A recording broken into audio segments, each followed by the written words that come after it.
Mesdames et messieurs, bonjour ou bonsoir, tout dépend de l'heure à laquelle vous écoutez cette vidéo chez vous. Je m'appelle Michel Biemton, journaliste web camerounais, et merci de faire confiance à cette chaîne YouTube de l'engagement sociopolitique. Bienvenue à cette causerie citoyenne sur l'actualité camerounaise et africaine. Bienvenue à la chronique de MBT. Mesdames et messieurs.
Alors, vous venez donc de regarder là les images de la récente visite de Franck-Emmanuel Biya dans le Grand Nord.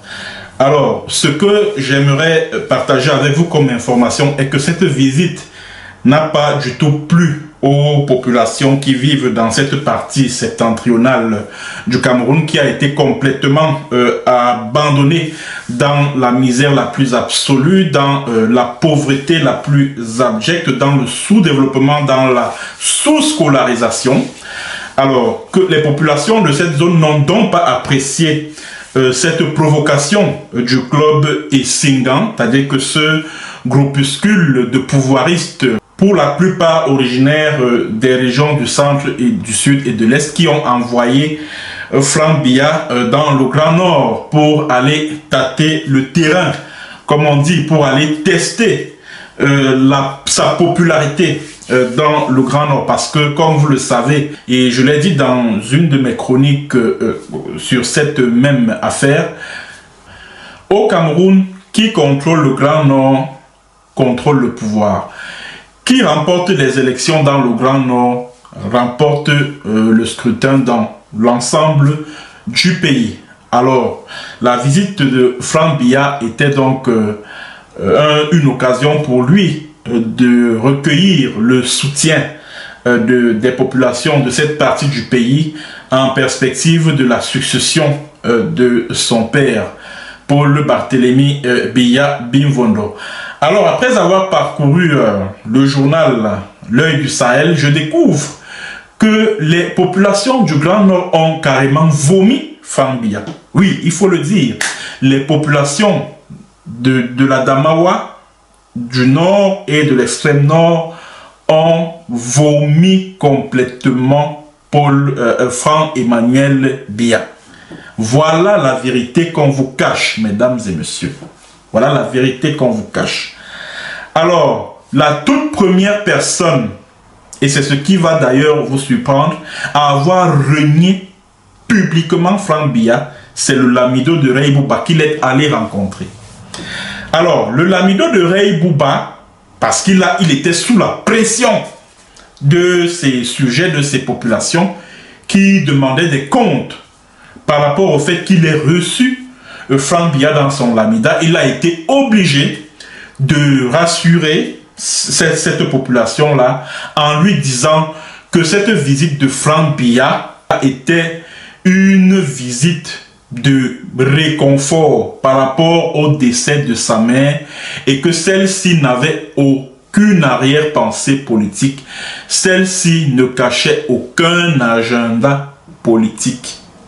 Voilà l'explication que le Lamido de Ray Bouba, Aboubakari Abdoulaye, a été obligé de fournir aux populations qui vivent dans son Lamida. Voilà déjà un désaveu de celui-là même qui, au cas où Paul Biya n'est plus dans les capacités de diriger le Cameroun, va gérer la transition de telle sorte que des élections soient organisées et consacre la victoire de Franck-Emmanuel Biya. Alors, le voilà donc qui vient de régner, parce que c'est lui qui va gérer la transition. Nyat Njifenji, qui est le président du Sénat, et je rappelle que Aboubakari Abdoulaye est vice-président du Sénat. Et Nyat Njifenji, qui est le président du Sénat, sur le plan physique, ne jouit plus de toutes les capacités intellectuelles, physiques nécessaires pour gérer cette transition-là. Alors, Aboubakari Abdoulaye, qui est donc le lamido de Rey Bouba, a donc régné Franck-Emmanuel Biya. Et la surprise dans cette affaire est venue d'Issa Chiroma Bakari. C'est-à-dire que l'un des lèche-bottes attitrés du pouvoir de Yaoundé, vous vous souvenez de ses nombreuses sorties quand il était ministre de la Communication, où il venait défendre le régime des Biya à corps et à cri. Mais le 6 novembre dernier, lors du meeting de la célébration des 40 ans de pouvoir des Biya à Garoua, il a déclaré que Paul Biya se souvient de l'alliance qui le lie au Grand Nord. C'est-à-dire que quand il ne sera plus au pouvoir, il va falloir qu'il passe ce dernier à un ressortissant du Grand Nord. Voilà l'alliance que Paul Biya a eu à nouer avec le Grand Nord. Et autre chose également, les chefs traditionnels du Grand Nord ont été outrés par le fait que Franck Biya ne rende visite qu'au lamido de Rey Bouba. C'est-à-dire que pour eux, ils ont perçu cela comme étant une hiérarchisation parmi les chefs traditionnels du Grand Nord. C'est-à-dire que pour eux, Franck Biya est venu faire de Aboubakari Abdoulaye leur patron. Voilà donc ce que Franck Biya est allé provoquer dans le Grand Nord, la colère des populations qui y vivent. Une extrême colère. Donc vous, ces membres du club Essingan, là, vous qui me regardez depuis le palais des Touzila, vous qui dites là que vous allez vous accrocher au pouvoir là, contre vents et marées, et que si il vous arrive de perdre le pouvoir, vous allez déclarer, vous allez engager une guerre de sécession et créer l'État et tout cela. Vous voyez donc que Franck Biya que vous avez envoyé dans le Grand Nord, j'avais même vu quelques jours après des journaux qui vous sont proches titrer que non, le Grand Nord a choisi Franck Biya, des trucs comme ça là. Vous avez donc vu ce que sa visite a provoqué dans le Grand Nord. Je vous avais dit ici que ces populations-là ne veulent même pas entendre que les Essingan, c'est-à-dire que la transmission du pouvoir de père en fils là, ils ne veulent même pas entendre parler. Et je vous avais également dit qu'il y a une rébellion, c'est-à-dire qu'un groupe rebelle qui est en attente là-bas, qui s'appelle le Mouvement pour la Libération du Cameroun, je vous l'avais dit. Donc si vous essayez seulement de faire ce que vous avez envie de faire là, c'est-à-dire que tout faire pour que Franck Biya succède à son père, vous allez seulement voir de vos propres yeux. Vous allez seulement voir de vos propres yeux comment ce Cameroun, cette République du Cameroun va se désintégrer.